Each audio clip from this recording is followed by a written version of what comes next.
Hallo, my naam is Janine van die Kerk van die Radio Kansel en daardie wolke en hierdie ryp wys jou dis ijskoud. Dis so koud ek kan nie my bril dra nie, hy wasem toe. Maar nee, ons moet praat oor die vierde vrug van die Gees, geduld. En 'n onskuldige vraagie. Het jou ongeduld al ooit iets vinniger laat gebeur? Of was jy net mislik en rondspring op die warm platerig en niks het verander nie? Want glo my, as jy aan die Here behoort, sal dit gebeur wanneer dit moet gebeur. En ons sal soveel meer vreugde en vrede hê as ons tog net geduldig kon gewees het. Wat dan nou vir jou sê, ja, die vrug van die Gees werk saam en alle vrug van die Gees gaan oor vertroue, vertroue, vertroue. Want geduld sê dat ek dink dat God se tyd is perfek. Dat hy weet wat hy doen en dit sal gebeur wanneer dit moet gebeur. Die ding is, die lewe oortuigings, ons weet wat moet gebeur.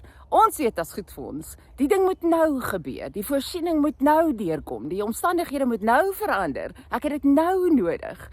Maar dan is daar 'n wonderlike skriffie soos Psalm 31 vers 15 wat sê: Ek vertrou op U, o Here. Ek sê U is my God.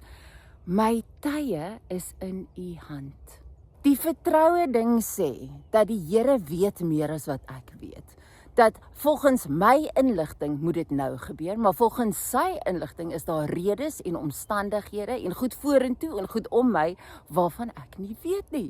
So, ek sê, ek vertrou op U, want alles werk ten goeie mee vir die wat U liefhet en geroep is na U welbehae. Hoe's dit vir 'n lewensskrif? 2 in een video.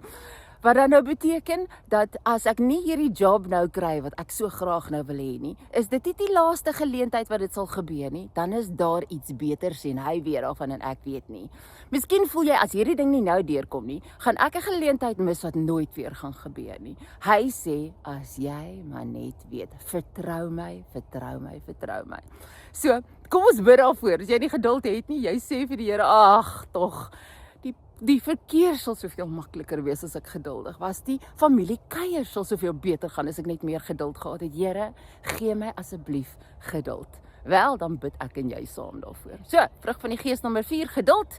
En ek het nie geduld nodig nie, ek het lang asem nodig, want dit is Saterdag, ons moet ver gaan hardloop.